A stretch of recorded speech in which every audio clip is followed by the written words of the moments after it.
Okay, science की class में हमने लास्ट क्लास में डिकम्पोजिशन रिएक्शन का डेफिनेशन लिख लिया था, बेसिक फॉर्म लिख ली थी एबीसीडी वाली, और हमने एग्जांपल कर लेते ये वाला। इसके अंदर हमने कलर चेंज भी किया था कि फेरस सल्फेट का कलर पहले कौन सा रहता है, ग्रीन, बाद में बन जाता है ब्राउन, पेल ग्रीन और ब्राउन, राइट। ये हम कर चुके थे कलर चेंज के बारे में, और हमने वाटर ऑफ क्रिस्टलाइजेशन के बारे में भी पढ़ लिया था। अब एक बार इसको रीड कर लेते हैं। तो तुम्हारा जो नोट्स है, एक बार नोट्स पे आओ, दोबारा कॉपी में आओ, और नोट्स में मैंने क्या लिखवाया था डिकम्पोजिशन रिएक्शन पे, वो मैं पढ़ के बता रहा हूँ उसमें क्या चेंजेस कर रहे हैं नोट्स में। सर पे नोट्स में हमने लास्ट में डिकम्पोजिशन रिएक्शन की डेफिनेशन लिखी थी, उसकी बेसिक फॉर्म लिखी थी, और हमने ये दो एग्जांपल लिख लिए थे, ये वाले दोनों एग्जांपल, राइट। एक्टिविटी 1.5 का एक्सप्लेनेशन भी हम कर चुके हैं, कलर चेंज का कर चुके हैं, वो वाटर क्रिस्टलाइजेशन का। हाँ, तो कलर चेंज भी आ गया, उसमें और कुछ नहीं आएगा।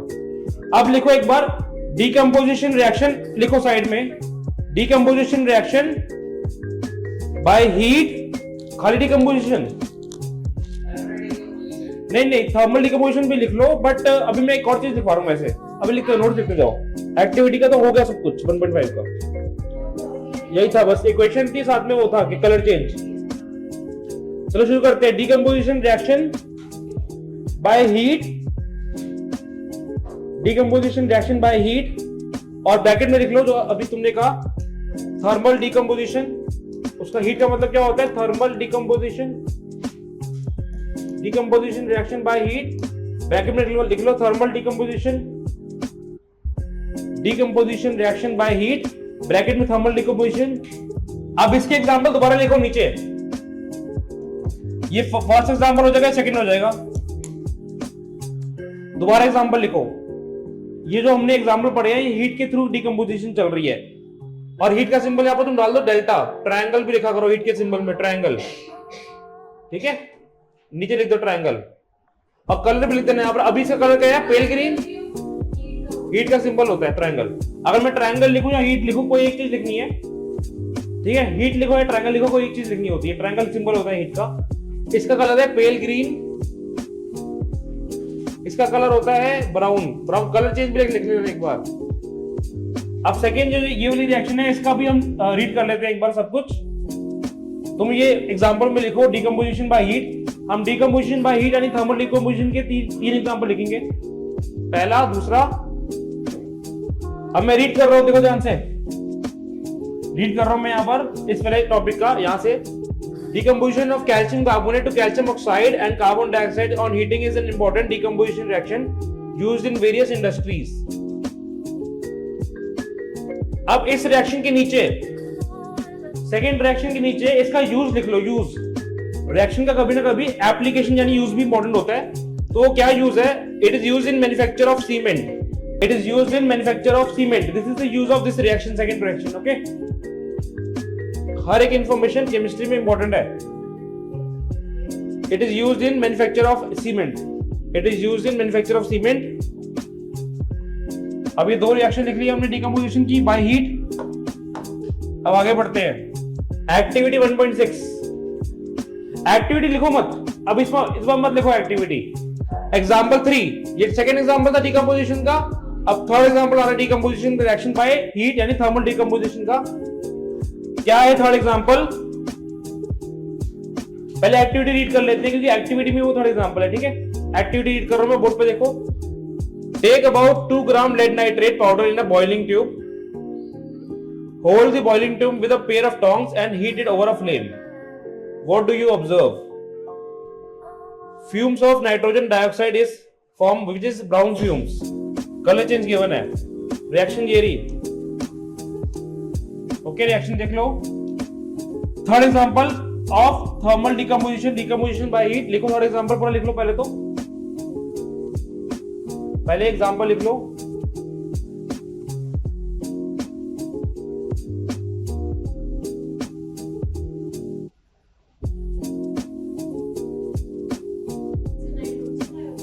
हाँ, NO2 इज नाइट्रोजन डाइऑक्साइड, इसको होता है ब्राउन फ्यूम्स, गैस है ना, फ्यूम्स वही धुआं निकल रहा है जैसे डिफ्यूजर में निकलता है।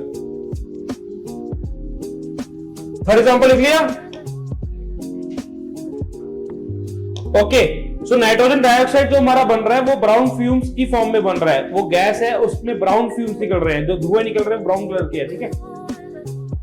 ये भी डिकम्पोजिशन रिएक्शन बाय हीट है, ट्रायंगल डालना तो डाल सकते हो। वही एक ही रिएक्टेंट 2 या 3 प्रोडक्ट्स में कन्वर्ट हो रहा है। तो ये तीनों रिएक्शन विद बैलेंसिंग तुम्हें लर्न करनी है, वरना बैलेंसिंग लर्न ना भी करो, बैलेंसिंग तुम्हें आती है, ठीक है ना। अब नेक्स्ट देखो टॉपिक, अभी क्या लिखा था, डिकम्पोजिशन बाय हीट, और ब्रैकेट में क्या लिखा था, थर्मल डिकम्पोजिशन। अब नीचे लिखो decomposition by electricity, decomposition by electricity. आरबी लिख लो साथ साथ, हो गया कंप्लीट जहां तक बताया।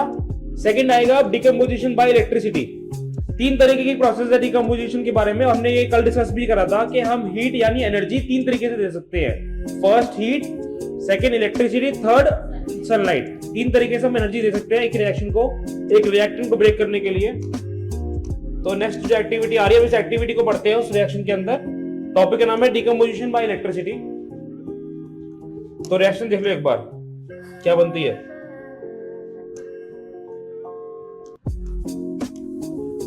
वाटर को अगर हम इलेक्ट्रिसिटी की मदद से ब्रेक डाउन करें,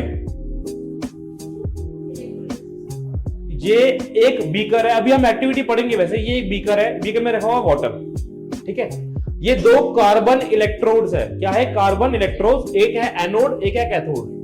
कैथोड कनेक्टेड होता है negative terminal of the battery से, ये बैटरी है ना, और एनोड कनेक्ट होता है positive terminal of the battery से। अभी एक्टिविटी में शुरू से एक्सप्लेन करूंगा। ये 2 मैंने लिए हैं कार्बन इलेक्ट्रोड, क्या बोलते हैं इनको हम? Carbon electrode. पहला है कैथोड, दूसरा है एनोड। कैथोड कनेक्टेड होती है, यहां पर लिखा ना ग्रेफाइट रॉड। ग्रेफाइट एक तरह से कार्बन की तो फॉर्म होती है, पढ़ा होगा तुमने। कार्बन की 3 फॉर्म होती है, ग्रेफाइट, डायमंड, और एक होता है बकमिंस्टर फुलरिन। सुना इसके बारे में? कार्बन की 3 फॉर्म, ग्रेफाइट, ग्रेफाइट जो पेंसिल में भी होता है, पेंसिल के अंदर, और डायमंड, डायमंड तो सबको पता ही है, और थर्ड फॉर्म होती है बकमिंस्टर फुलरिन। ये कार्बन की फॉर्म में पढ़ेंगे चैप्टर नंबर 4 में, क्योंकि चैप्टर 4 कार्बन के तो है, चेक कर सकते हो ना, उसमें पढ़ेंगे। अभी रहने दो, नहीं आएगा अभी, चैप्टर 4 में आएगा। स्पेलिंग मुझे भी देखने पड़ेंगे एक बार, क्योंकि मुझे भी याद नहीं। तो ग्रेफाइट, डायमंड और बकमिंस्टर फुलरिन, ठीक है। चलो अब आपने इन्होंने जो रॉड लिया वो ग्रेफाइट की क्यों लिया रॉड, हर एक चीज का इंफॉर्मेशन लिखेंगे, अभी पहले मैं एक्सप्लेन कर रहा हूं। ग्रेफाइट की रॉड इसलिए लिया because carbon is an insulator. वैसे कार्बन होता है एक नॉन मेटल, और नॉन मेटल मोस्टली इंसुलेटर होते हैं, वो गुड कंडक्टर ऑफ इलेक्ट्रिसिटी नहीं होते। पर कार्बन की एक फॉर्म जो ग्रेफाइट है, this is the best conductor of electricity, बहुत अच्छा कंडक्टर होता है इलेक्ट्रिसिटी का, इसलिए ग्रेफाइट लिया। समझ आ गया? एक्सेप्शन है ये। और ये जो एक्सेप्शन बता रहा हूं मैं, ये तुम पढ़ते थे 8th क्लास में metal and non metal chapter में, हम इस साल भी पढ़ेंगे एक्सेप्शन के बारे में। तो हमने वाटर लिया और 2 कार्बन इलेक्ट्रोड्स ले लिए, आरबी तुम पढ़ नहीं सकता है, 2 रबर स्टॉपर ले लिया और कैथोड को कनेक्ट कर दिया। Cathode is connected by negative terminal and negative terminal, anode is connected by positive terminal of the battery, ठीक है। फिर बैटरी में स्विच ऑन किया, ये स्विच है ना, स्विच ऑन किया तो करंट फ्लो हुआ, अंदर कुछ ना कुछ चेंजेस हुए, तो यानी इलेक्ट्रिसिटी आ गई, ठीक है ना। वाटर के अंदर इलेक्ट्रिसिटी आ गई क्योंकि करंट फ्लो कर रहे हैं। और याद रखना, ये वाटर जो है ये हमारा डिस्टिल्ड वाटर नहीं होना चाहिए, प्योर वाटर नहीं होना चाहिए। कौन सा होना चाहिए? सॉल्टी वाटर होना चाहिए, यानी कुछ ना कुछ सॉल्ट होना चाहिए वाटर के अंदर। क्लियर हो गया ये चीज? घर का नमक भी हो सकता है, NaCl। इसमें क्या बन जाएगा? H2 और O2। तो ये डिकम्पोजिशन रिएक्शन ही तो है कि तुमने एक रिएक्टेंट को 2 प्रोडक्ट में कन्वर्ट कर दिया, उसको ब्रेक डाउन कर दिया, डिकम्पोजिशन रिएक्शन। बैलेंस कर लेना आप इसके बाद, ठीक है। सो ये रिएक्शन हो गई उसकी। अब इसके इस एक्टिविटी से रिलेटेड कुछ क्वेश्चन भी बनते हैं, तो वो लिखेंगे अभी हम। पहले ये रिएक्शन लिख लो, ऊपर लिख लो डिकम्पोजिशन बाय इलेक्ट्रिसिटी, ये रिएक्शन लिखो। लिखा होता है ना तुमने डिकम्पोजिशन बाय इलेक्ट्रिसिटी, एग्जांपल हो गया उसका ये। और इसका एक एग्जांपल करेंगे। डिकम्पोजिशन बाय इलेक्ट्रिसिटी का एग्जांपल नंबर ये हो गया 1। यस सर ना, नहीं इलेक्ट्रिसिटी का कोई सिंबल नहीं है ऐसे, तो एरो के ऊपर इलेक्ट्रिसिटी लिख दिया। डिकम्पोजिशन बाय इलेक्ट्रिसिटी एग्जांपल लिखो जल्दी से और फिर अब एक्टिविटी के बारे में पढ़ते हैं।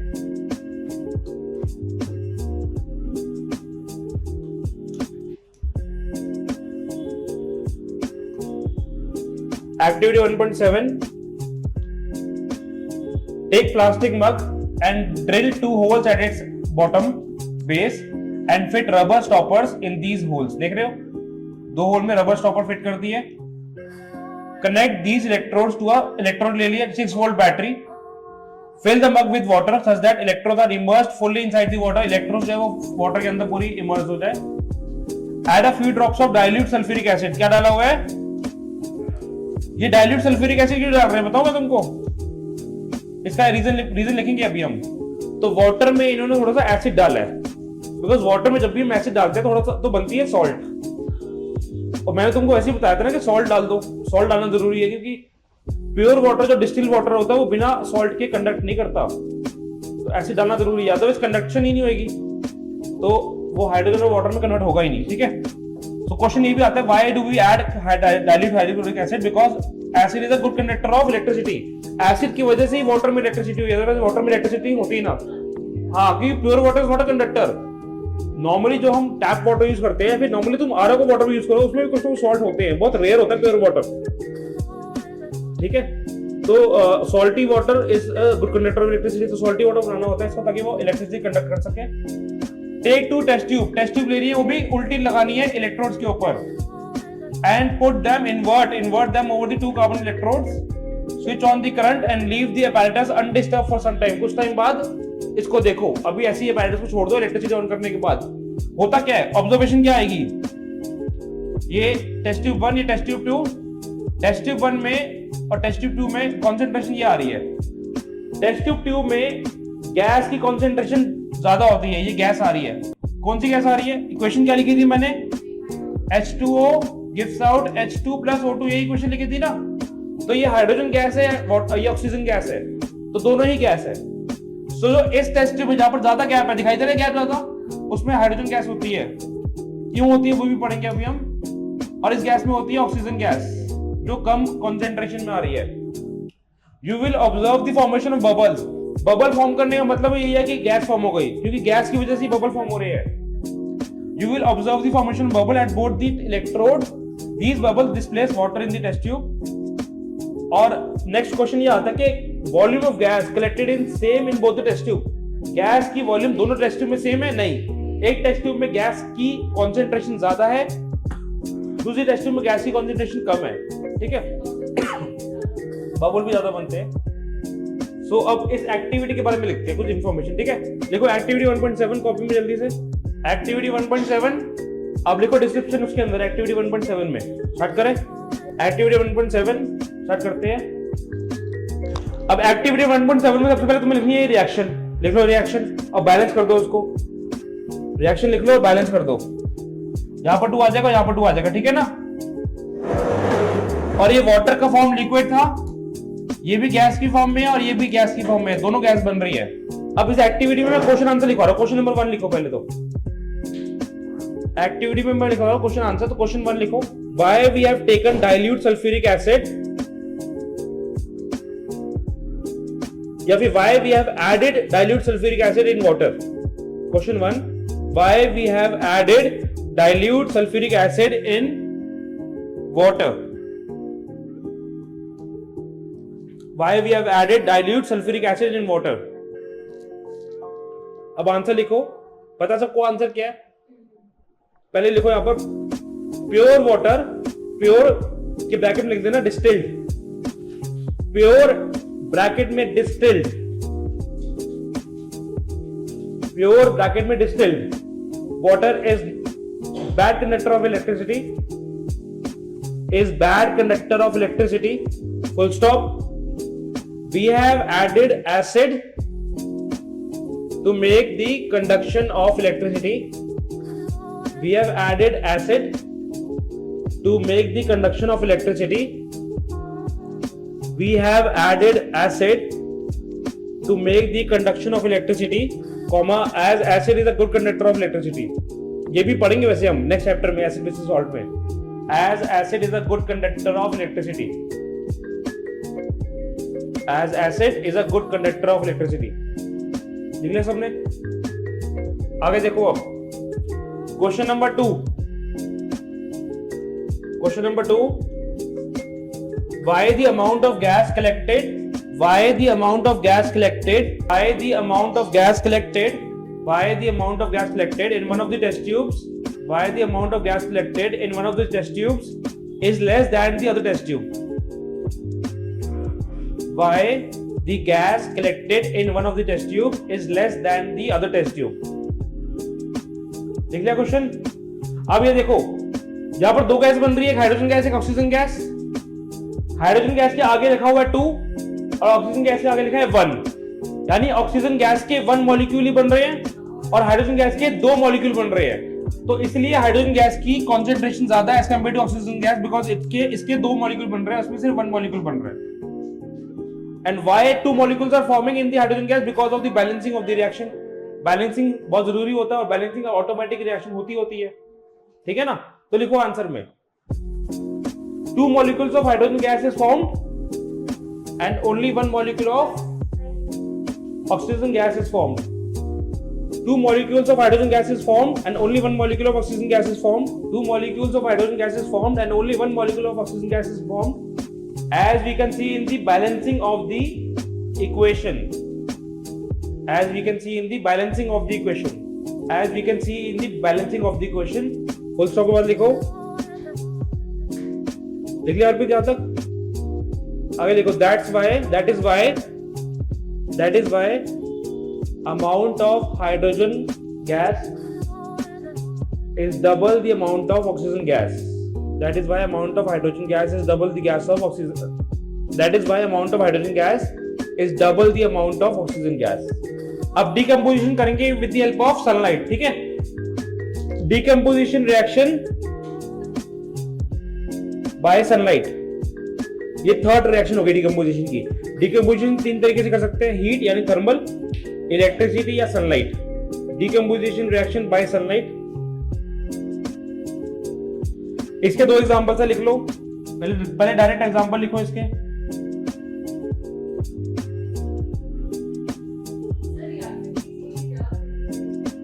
बहुत इजी है, बता दूंगा मैं. चैप्टर नंबर 1 में आती है वैसे, इसमें भी आती है. ठीक है, ये एग्जांपल किसका एग्जांपल है? ये सनलाइट का. तो देखो एरो के ऊपर सनलाइट लिखी है. अब इसको समझेंगे. पहले तुम लिख लो, नोट्स कंप्लीट कर लो इसके. ये डिकम्पोजिशन रिएक्शन है with the help of sunlight. First example AgCl की, और बैलेंसिंग वाली चीज भी याद कर लो या फिर कर भी सकते हो. Balancing AgCl gives out sunlight Ag + Cl2. ठीक है. अब नेक्स्ट एग्जांपल नंबर 2 ये आ जाएगा. एग्जांपल नंबर 2,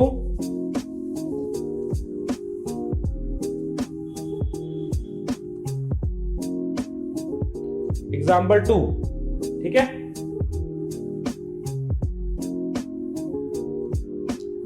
अब इन रिएक्शन को पढ़ने के लिए एक्टिविटी पढ़ते हैं. पहले लिख लिया रिएक्शन. अब लिख लो एक्टिविटी 1.8. उसकी डिस्क्रिप्शन चालू करते हैं. एक्टिविटी 1.8 लिखो इसको और इसको समझते हैं. पहले एक्टिविटी को, बाद में लिखेंगे इसके बारे में. हाँ है तो सही. केमिस्ट्री में चैप्टर 1 में ज्यादा एक्टिविटी है, चैप्टर 2 में एक्टिविटी है भी, पर इतनी ज्यादा एक्टिविटी पढ़ेंगे नहीं उसकी एक्टिविटी. ठीक है ना? चैप्टर 1 में थोड़ा बहुत लगेगा तुम्हें. इसको हम करने वाले हैं फिजिक्स का लाइट चैप्टर, देन हम करेंगे लाइफ प्रोसेस. और अपकमिंग कोई एग्जाम वगैरह भी है तो बताओ. बहुत है कोई एग्जाम आने वाले, बताओ तुम दोनों के. बताओ तो तुम्हारा कब है ना?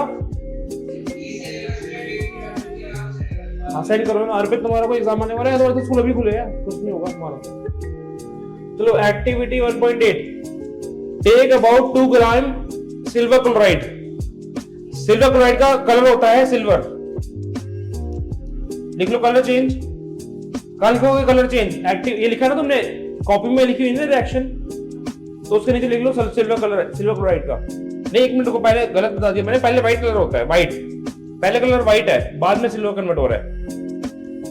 पहले सिल्वर क्लोराइड का कलर इज व्हाइट. हाँ, व्हाइट से ग्रे या फिर सिल्वर कुछ भी बोल सकते हो, ग्रे कलर कन्वर्ट हो रहा है. तो कलर चेंज हो गया रिएक्शन का. और जो नेक्स्ट रिएक्शन उसका भी सेम होता है, व्हाइट से ग्रे. जो AgBr वाली रिएक्शन थी उसका भी सेम है, व्हाइट से ग्रे. एक्टिविटी 1.8 के नीचे लिखो. एक्टिविटी 1.8 के नीचे लिखो व्हाइट सिल्वर क्लोराइड.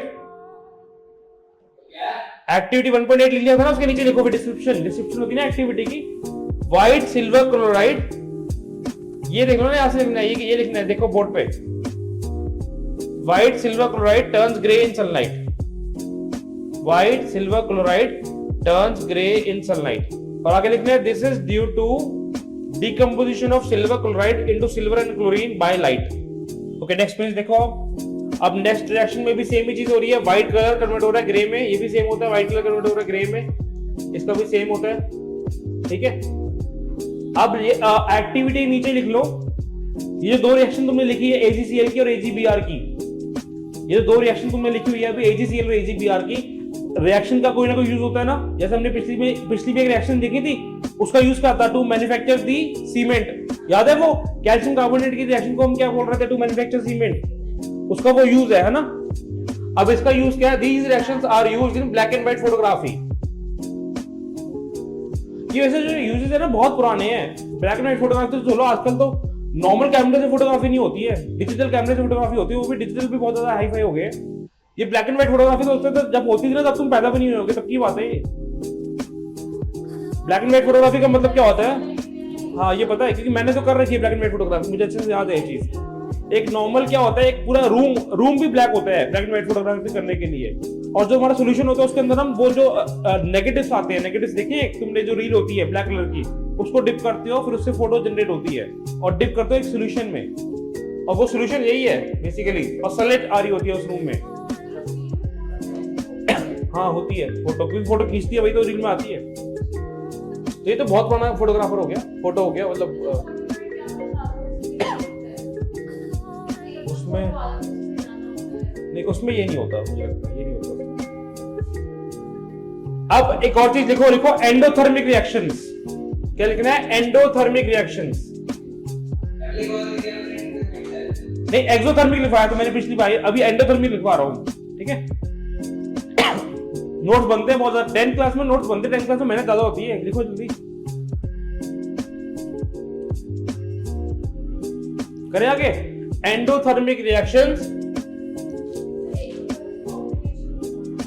मोस्टली होती है कॉम्बिनेशन, ये भी बताया था मैंने डिकम्पोजिशन में, लिखो ध्यान से, mostly decomposition reaction, mostly decomposition reactions, mostly decomposition reactions require energy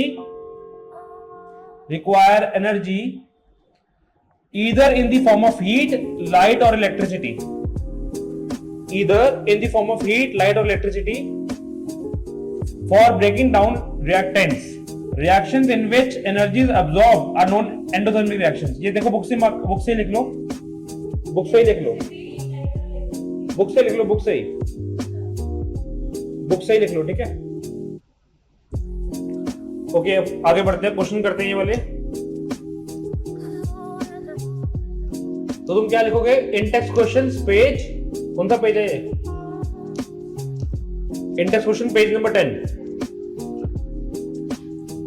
okay in text questions page number 10 लिख सकते हो। क्वेश्चन 1 आंसर कर रहा हूं मैं इसका।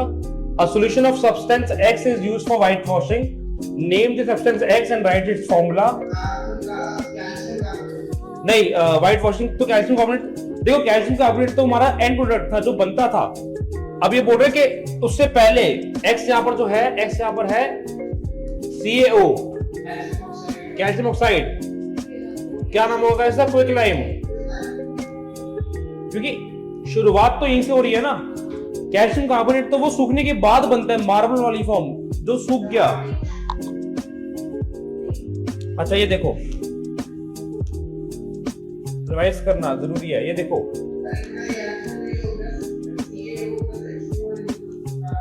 यस वही वाली रिएक्शन है, देखो ध्यान से मैं बता देता हूं एक बार। नितिशा देखो यहां पर, याद है कि ये रिएक्शन थी, हमने कॉम्बिनेशन रिएक्शन में पढ़ी थी। ये रिएक्शन कैल्शियम ऑक्साइड क्विकलाइम था, और मैंने बोला था ये पाउडर सॉलिड है ना, सॉलिड ये पाउडर की फॉर्म में होता है, उसमें पानी डाल दिया, ये बन गई एक कंटेनर यानी बाल्टी ऑफ पेंट। भूल गए, सब कुछ भूल गए। पाउडर की फॉर्म में था, इसमें पानी डाला, वो बाल्टी बन गई पेंट की, तो ये बन गया स्लेट लाइन। अब स्लेट लाइन हम डालते हैं दीवारों के ऊपर, और कुछ टाइम बाद वो कार्बन डाइऑक्साइड से रिएक्ट करके 1-2 दिन बाद सूख जाता है, तो बन जाता है मार्बल यानी कैल्शियम कार्बोनेट, जो बनता है हार्ड पेंट। तो ये बोल रहे हैं कि ऐसा कौन सा सब्सटेंस है जो पेंट बना रहा है, CaO, X का नाम क्या है CaO, कैल्शियम ऑक्साइड अभी quicklime. write its formula, name the substance and write the formula, write the reaction of X named above with water. तो रिएक्शन क्या थी वाटर के साथ, देखो ध्यान से, वाटर के साथ रिएक्शन क्या है इसकी,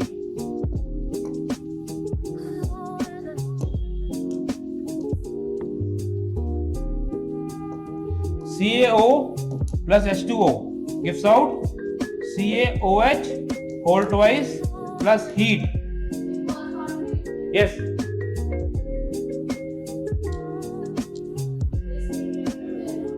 हाँ, ये CaOH whole twice line. Okay, second part में हम कर चुके हैं इसका क्वेश्चन का. स्टार्ट कर रहे हैं डिस्प्लेसमेंट रिएक्शन. डबल होगा, हाइड्रोजन का डबल होता है, ऑक्सीजन का हाफ. तो ये हम लिख चुके हैं, पूरा आंसर मैं लिखवा चुका हूं तुमको, वही सेम आंसर है exactly. Okay, displacement reaction. Displacement reaction में होता क्या है, एक पावरफुल यानी मोर रिएक्टिव मेटल, एक पावरफुल यानी मोर रिएक्टिव मेटल डिस्प्लेस करता है दूसरे मेटल को उसकी सॉल्ट से. Yes sir. अभी रुक जाओ, नहीं अभी पहले समझ लो इसको, बाद में, अभी मैं इसको समझा रहा हूं, उस पर चले जाना. डिस्प्लेसमेंट रिएक्शन में मोर रिएक्टिव मेटल यानी जो हाईली रिएक्टिव है as compare to other metal displaces the other metal from its salt solution. इस चीज को हम बोलते हैं डिस्प्लेसमेंट रिएक्शन. तो एक बार हम एक्टिविटी पढ़ लेते हैं, उसके बाद समझेंगे इसको, लिखेंगे बाद में, नोट्स बाद में बनाएंगे हम इसके.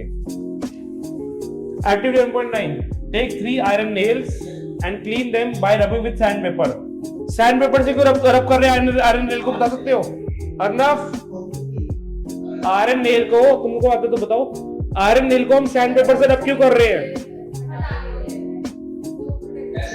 आयरन नेल को सैंड पेपर से रब क्यों कर रहे हैं?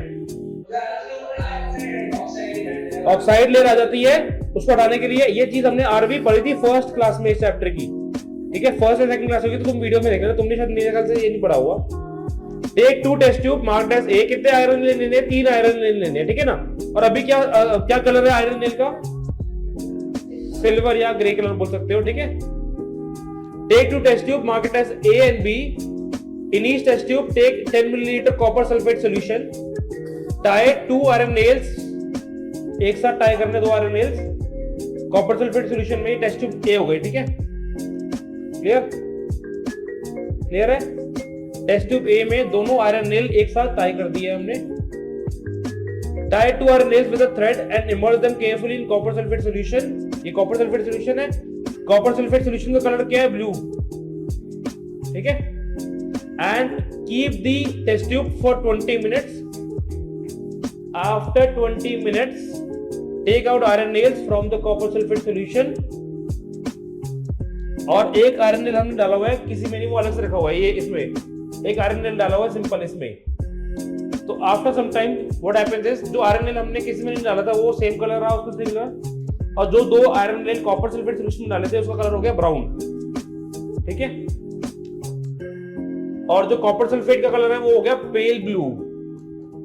पेल ब्लू का मतलब क्या होता है? हल्का ब्लू, ठीक है ना. Copper sulphate pale blue. और रीजन क्या है? यस बताओ. हाँ, because of displacement reaction, iron being more reactive than copper displaces copper. Displacing का मतलब वो कॉपर को धक्का मार रहा है, कॉपर को उसने धक्का मार दिया और सल्फेट के साथ खुद कंपाउंड बना लिया. तो इसकी वजह से रिएक्शन हुई. और रिएक्शन कैसे पता लगी हमें? कलर चेंज की वजह से. तो colour change is a form of reaction होली ना. कलर चेंज जब होता है तब रिएक्शन बोली जाती है ना उसको, ठीक है. अब लिखो डिस्प्लेसमेंट रिएक्शन कॉपी में. डिस्प्लेसमेंट रिएक्शन लिखो कॉपी में. और शुरू करते हैं डेफिनेशन डिस्प्लेसमेंट रिएक्शन की. reactions in which more reactive metal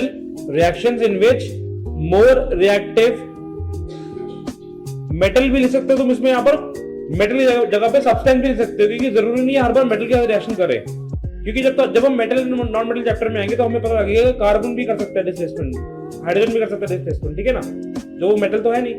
तो reaction in which more reactive metal, bracket में लिख लो substance. Reaction in which more reactive metal, bracket में लिख लो substance, displaces less reactive substance, displaces less reactive substance from its salt solution from its salt solution। Specifically salt solution होता है। Salt solution का मतलब क्या होता है, यहाँ पर देखो बोर्ड पे, जिसको आइडिया नहीं आ रहा, ये कॉपर जो है वो अकेला तो यहाँ पर है नहीं, किसके साथ है, SO4 के साथ। SO4 क्या होता है, सल्फेट। तो जब भी कॉपर SO4 या फिर ये देखो CuCl2 या CuSO4 या फिर कोई भी ऐसा कंपाउंड बनता है जिसके अंदर हम सिंगल आयन या फिर मल्टी पॉलीटॉमिक आयन लगाते हैं, इनको सॉल्ट कहते हैं। देयर आर मेनी सॉल्ट्स, बहुत सारी सॉल्ट बन सकती है।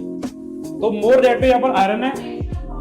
हमेशा जो भी दूसरा मेटल होगा वो सॉल्ट के साथ अटैच होगा, और वो पूरी सॉल्ट कहते हैं उसको फिर। तो reaction in which more reactive substance displaces less reactive substance from its salt solution. Solution की बोल रहा हूं मैं बिकॉज़ एक्वा सॉल्यूशन है, देखो ध्यान से। From its salt solution then reaction is known as displacement reaction. Then reaction is known as displacement reaction. लिख लिया तुम दोनों ने, बताओ ऊपर। अब लिखेंगे हम रिएक्शन। ये रिएक्शन लिखो, देखो रिएक्शन जल्दी से। एग्जांपल लिखो जल्दी। Fe plus CuSO4 gives out FeSO4 plus Cu। Colour change भी लिखेंगे यहाँ पर। पहले था आयरन नील का कलर सिल्वर और कॉपर सल्फेट का कलर था ब्लू। रिएक्शन के बाद आयरन का कलर बन गया ब्राउन और कॉपर का कलर बन गया पेल ब्लू। कलर चेंज जरूर लिखो बोर्ड पे, देखो बहुत इंपॉर्टेंट है। पहले सिल्वर कलर था आयरन नील का, फिर कॉपर सल्फेट का था ब्लू कलर, फिर आयरन सल्फेट का कलर बना ब्राउन और कॉपर का कलर बना पेल ब्लू। अभी रुक जाओ, अभी इसमें मैं एक और चीज लिखवा रहा हूँ। ये लिख लिया तुमने, पहले ये बताओ, लिख लिया। अब हमें कैसे पता लगेगा कि कौन सा ज्यादा रिएक्टिव मेटल है, कौन सा कम रिएक्टिव? उसके लिए होती है रिएक्टिविटी सीरीज।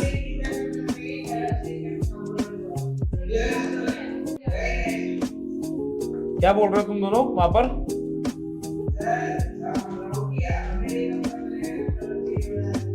वो कलर चेंज तो जितने तुम्हारे रिएक्शन है ना उसको लर्न करोगे। कलर चेंज का तो तुमको पता है, तुम ऐसे रिएक्शन को पढ़कर थोड़ी ना बताते हो कलर चेंज क्या। कलर चेंज तो तुमको ऑब्जर्व होता है, तो उसमें तुम्हें एक्सपेरिमेंट करना पड़ेगा। तो इससे बेटर यही है कि तुम अभी एनसीईआरटी वाला ही कर लो, क्योंकि एक्स्ट्रा एक्सपेरिमेंट भी हम नहीं कर सकते। रिएक्टिविटी सीरीज याद है तुम लोगों को? बताओ, रिएक्टिविटी सीरीज याद है तुम लोगों को? बताओ क्या थी, बताओ। अरे वो बताओ सीरीज का तरीका हल करने का। अरे नहीं, कल्लू ने मांगी। देखो रिएक्शन, मैं पहले रिएक्टिविटी सीरीज लिख रहा हूँ, पहले रिएक्टिविटी सीरीज लिख रहा हूँ। इसको ना हम फर्स्ट पेज पे लिख ले, ज्यादा बेटर रहेगा। नहीं, वो इजी लर्न करने का तरीका देखो, ध्यान से। रिएक्टिविटी सीरीज लिख रहा हूँ पहले मैं। अरे इसका एग्जांपल होता है ना, रुको एक मिनट।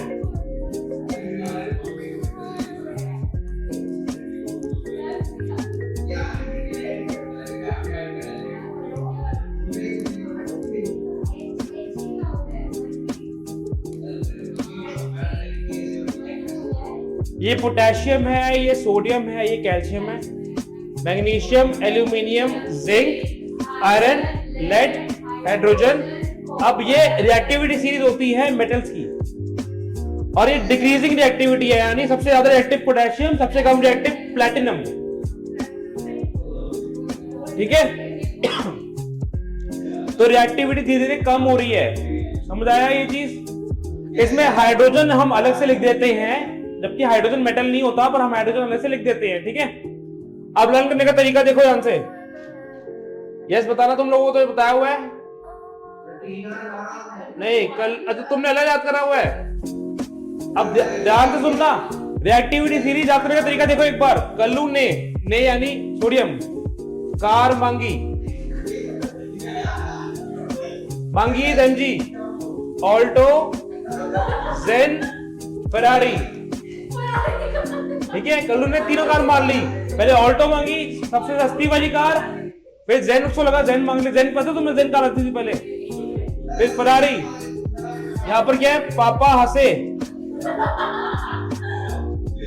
क्यों हंसे? क्यों हंसे आप? आज और पिटेगा, और पिटेगा। कौन पिटेगा? बेटा। ठीक है ना? कल्लू पिटेगा। फरारी हो तो यालन। पापा हंसे क्यों हंसे? देखो यहां पर हंसे दो है, पहला हंसे हाइड्रोजन है, दूसरा हंसे मरकरी है। Mercury, silver, gold, platinum. तुम्हारी कौन सी है? तुम बताओ तुम्हारी कौन सी है? अर्पित तुम्हारी कौन सी है बताना। एक मिनट, अर्पित तुम्हारी कौन सी है? तुमने कौन कैसे रन करा हुआ है? अब बोल तो रहे थे कुछ करती ना। चलो ये एक्टिविटी सीरीज है, उसको यूज कैसे करते हैं बोर्ड पे देखो एक बार। यूज कैसे करेंगे देखो ध्यान से। मैंने मैग्नीशियम लिखा मैंने यहां पर, ध्यान से देखो, जिंक सल्फेट। तो क्या मैग्नीशियम जिंक से ऊपर आ रहा है नीचे आ रहा है? तो मैग्नीशियम ज्यादा रिएक्टिव है जिंक से, तो मैग्नीशियम जिंक को डिस्प्लेस कर देगा। MgSO4 plus zinc. अब मैं यहां पर लिख रहा हूं जिंक प्लस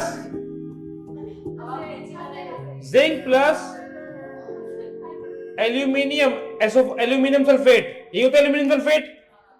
जिंक एल्यूमिनियम को डिस्प्लेस कर पाएगा, जिंक जो है वो एल्यूमिनियम से नीचे है तो वो नहीं कर पाएगा डिस्प्लेस। तो क्या लिखेंगे? No reaction. तो इसलिए तुम्हें ये एक्टिविटी सीरीज लर्न करनी है ताकि तुम बता सको कि कौन सा डिस्प्लेस करेगा कौन सा नहीं करेगा। आरवी क्लियर हुआ तुम्हें टॉपिक ये वाला? आरवी क्लियर हुआ?